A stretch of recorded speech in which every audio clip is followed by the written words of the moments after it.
শাসনতান্ত্রিক একটা আধিপত্য আমরা এখানে দেখতে পেয়েছি এবং সেটার বিরুদ্ধে সাধারণ জনতা মাঠে নেমে এসেছে।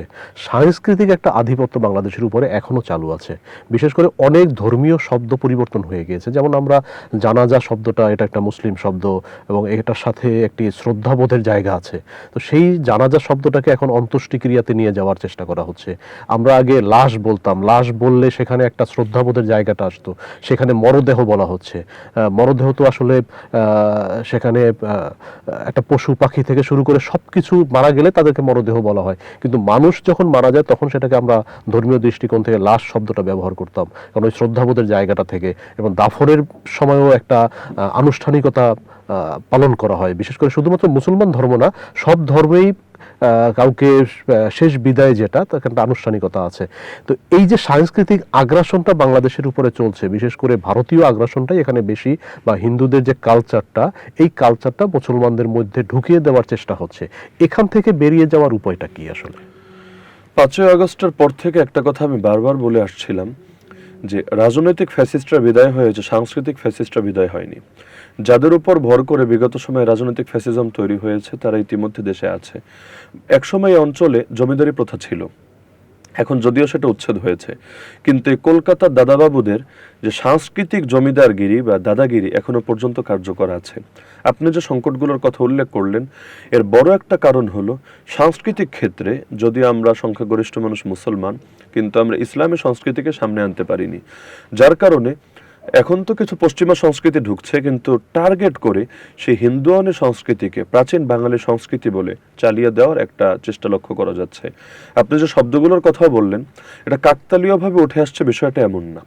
কিছু মিডিয়া কাজই করে এই ন্যারেটিভ তৈরি করতে যে এটাই হলো আধুনিকতা বা এটাই হলো আমাদের বাঙালিপনা, এটাই আমাদের হাজার বছরের ঐতিহ্য। এগুলো যদি ব্যবহার করি আমরা খাঁটি বাঙালি হব, আর যদি ব্যবহার না করি তাহলে আমরা কেমন যেন আরব বা পার্সিয়ান অথবা আমরা সেই আফগানিস্তানি মুসলমানে পরিণত হব। তো এই যে দেখা যাচ্ছে বিভিন্ন ক্ষেত্রে সাংস্কৃতিক একটা আধিপত্য, বিশেষ করে কলকাতা সংস্কৃতিটাকে বা তাদের ভাষাকে পর্যন্ত এই বাঙালির উপর চাপিয়ে দেওয়ার যে চেষ্টা আমরা দেখেছি। বাংলা একাডেমি থেকে যে সর্বশেষ প্রমিত বাংলার অভিধানগুলো বের করেছে বা তার নিয়ম নীতিগুলো দিয়েছে, এগুলোতে অনেক ক্ষেত্রে তারা সেই কলকাতার যে সাহিত্য বা তাদের যে আদর্শ এটাকেই আমাদের উপর চাপিয়ে দেওয়ার চেষ্টা চালিয়েছে। তো একটা জাতি যদি নিজেদের সাংস্কৃতিক স্বকীয়তা এবং ঐতিহ্য ধরে না রাখে তাহলে সেই জাতির পতন অনিবার্য। সংস্কৃতি আমাদের শক্তি যোগায়। আমি মনে করি এই অঞ্চলে বাঙালি মুসলমানদের যে প্রাচীন সংস্কৃতি ছিল, হিন্দুয়ানি সংস্কৃতি থেকে মুক্ত, এবং যে সংস্কৃতির জন্য আমাদের পূর্বপুরুষের অনেকে লড়াইও চালিয়ে গিয়েছেন, এটাকে সমাজে প্রতিষ্ঠিত করার জন্য পরিকল্পিতভাবে দীর্ঘমেয়াদী কাজে নামা দরকার।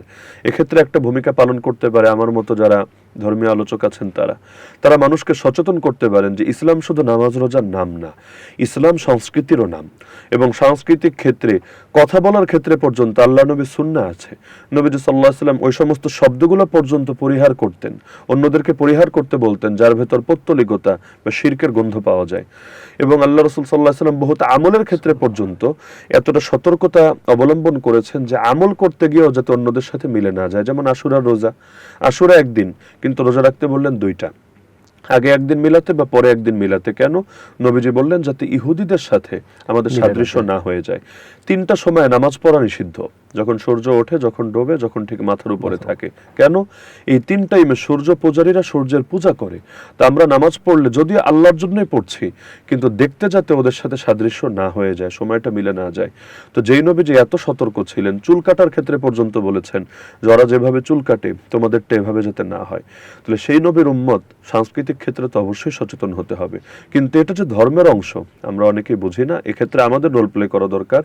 আর মিডিয়াগুলো আমাদের দেশে পশ্চিমাদের দালাল প্লাস হিন্দুত্ববাদী বা আধিপত্যবাদী শক্তির দালাল কিছু মিডিয়া, তারা বিগত সময়েও যে রোলটা প্লে করেছে এখনো কিন্তু করে যাচ্ছে। কেন? তারাই বিগত সময়ের ফ্যাসিজমকে বৈধতা দিয়েছে, ওদের জুলুমকে বিভিন্নভাবে ন্যারেটিভ তৈরি করে বৈধতা দেওয়ার চেষ্টা চালিয়েছে।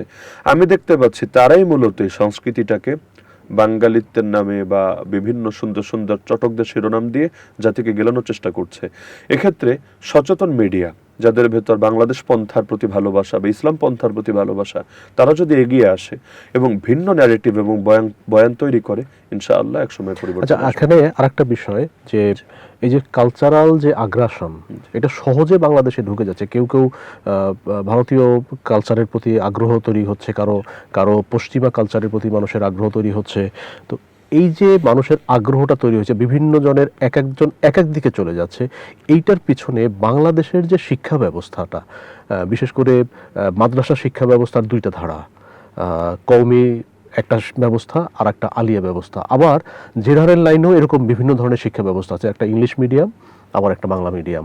এই যে ক্লাসিফিকেশনটা, মানে একই দেশে 4 ধরনের 5 ধরনের শিক্ষা ব্যবস্থা বাংলাদেশে প্রচলিত, এর মাধ্যমে কি মানে কালচারালি বাংলাদেশ বিভিন্ন দিকে ডাইভার্ট হয়ে যাচ্ছে কিনা, বা এর মাধ্যমে আমাদের যে একটা ঐক্য হওয়া দরকার, এটার পেছনে কোনো বাধা হিসেবে কাজ করছে কিনা? একটা জাতির জন্য শিক্ষা ব্যবস্থা অত্যন্ত গুরুত্বপূর্ণ। এজন্য ব্রিটিশরা যখন এই অঞ্চলকে দখল করে নিয়েছিল, ওই সময় কিন্তু তাদের লর্ড মেকলে কথাটা বলেছিল যে আমরা এই অঞ্চলে এমন একটা শিক্ষা ব্যবস্থা দিয়ে গেলাম, এখান থেকে যারা পড়াশোনা করে জ্ঞানীগুণী হবে, তারা দেখতে শুনতে যদিও হবে ভারতীয়, কিন্তু তারা মন ও মননে, কৃষ্টিয় কালচারে তারা হবে ব্রিটিশ। এক কথায় ওই সময় থেকে তারা স্বপ্ন দেখেছিল যদি তারা চলেও যায়, তারপরও তাদের আধিপত্য, তাদের প্রভুত্ব এখানে কার্যকর থাকবে, কারণ বাহিনী দিয়ে এখানে আধিপত্য রাখতে হবে না। এমন একটা জেনারেশন তৈরি হবে যারা তাদের আধিপত্য বিনা পয়সায় এই অঞ্চলে জারি রাখবে। তো আপনি যে শিক্ষা ব্যবস্থাগুলোর কথা বললেন, আমি মনে করি এক দেশে একটা শিক্ষা ব্যবস্থা থাকা দরকার। একটা লেভেল পর্যন্ত সকলে একই পড়াশোনা করবে। যে ধর্ম শিখবে তারও কর্ম লাগবে, যে কর্ম শিখবে তারও ধর্ম লাগবে। একটা লেভেল পর্যন্ত একই পড়াশোনা করার পরে উচ্চতর লেভেলে গিয়ে যার যে বিষয়ে আগ্রহ, যেমন আমি আলেম হতে চাই, আমি শরিয়া নিয়ে পড়াশোনা করব, আর একজন অন্য বিষয়ে পণ্ডিত হতে চায়, সে সেটা নিয়ে পড়াশোনা করবে। এমন হলে জাতির মনোমানসিকতার মধ্যেও ঐক্য থাকতো এবং তাদের কৃষ্টি, কালচার, প্রতিটা জিনিসের মধ্যে একটা কাছাকাছি অবস্থান থাকতো। এখন যেটা হচ্ছে, মাদ্রাসা শিক্ষা ব্যবস্থায় আমরা যদি তাকাই, দেখব এই যে আলী এবং কওমি দুইটা ধারা শিক্ষা ব্যবস্থা, তাদের অবস্থানটাও কিন্তু মুখোমুখি। একটা সময় এমন ছিল, বেশ আগের কথা, বাংলাদেশে আমি যদি প্রবীণ কিছু আলেমের নাম, ওই সময়ের যারা গ্রহণযোগ্য আলেম যারা ছিলেন তাদের নাম বলি, তাহলে কওমি ধারা থেকে উঠে আসা প্লাস আলিয়া ধারা থেকে উঠে আসা উভয় নামগুলোই পাশাপাশি স্থান পাবে, যারা একসঙ্গে মিলেমিশে কাজ করেছেন, জাতির নেতৃত্ব দিয়েছেন।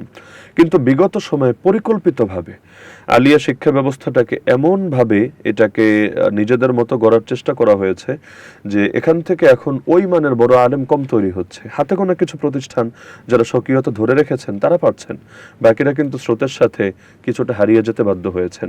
তো আমি মনে করি কওমি এবং আলিয়া শিক্ষাধারার মূল পার্থক্য তো এখানে যে কওমি মাদ্রাসা মনে করে আমরা সরকারের অনুদান নিয়ে চলবো না, আমরা জনগণের পয়সায় চলবো এবং জনগণের স্বার্থে কাজ করব। কারণ যে যার নুন খায় তাকে তার গুণ গাইতে হয়, আমরা কারো নুনও খাবো না, কারো গুণও গাবো না।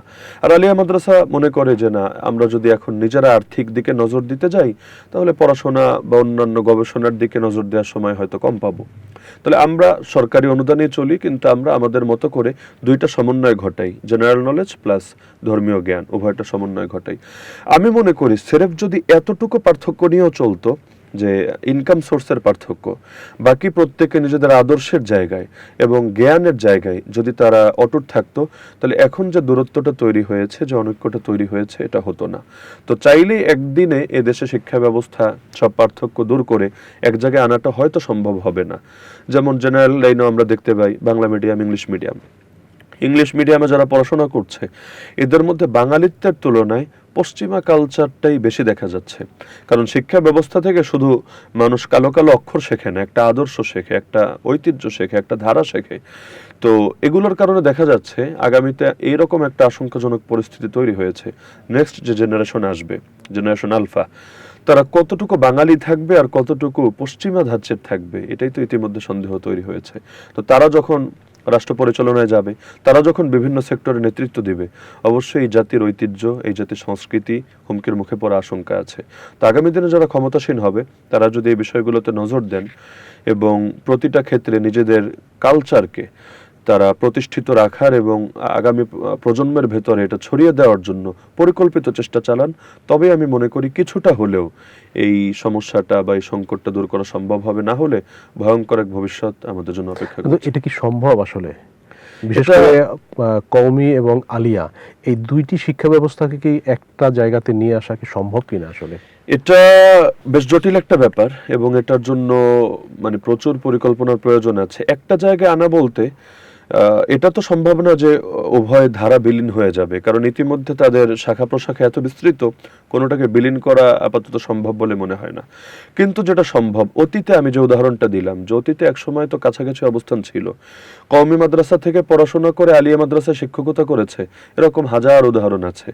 আবার আলিয়া মাদ্রাসা থেকে পড়াশোনা করে ভালো আলেম হয়ে কওমি মাদ্রাসা শাইখুল হাদিসও থেকেছে, এমন বহু ভূমিকাও আছে। এমনকি বাংলাদেশে যারা নেতৃত্ব দিয়েছেন সব দলমত নির্বিশেষে, ধর্মীয় নেতৃত্ব, এদের মধ্যে একাধিক আলিয়া মাদ্রাসা থেকে উঠে আসা আলেমও ছিলেন। তো অতীত তো ছিল, তো অতীতে সম্ভব থাকলে আগামী তো সম্ভব সম্ভব হবে, হবে। অবশ্যই হবে।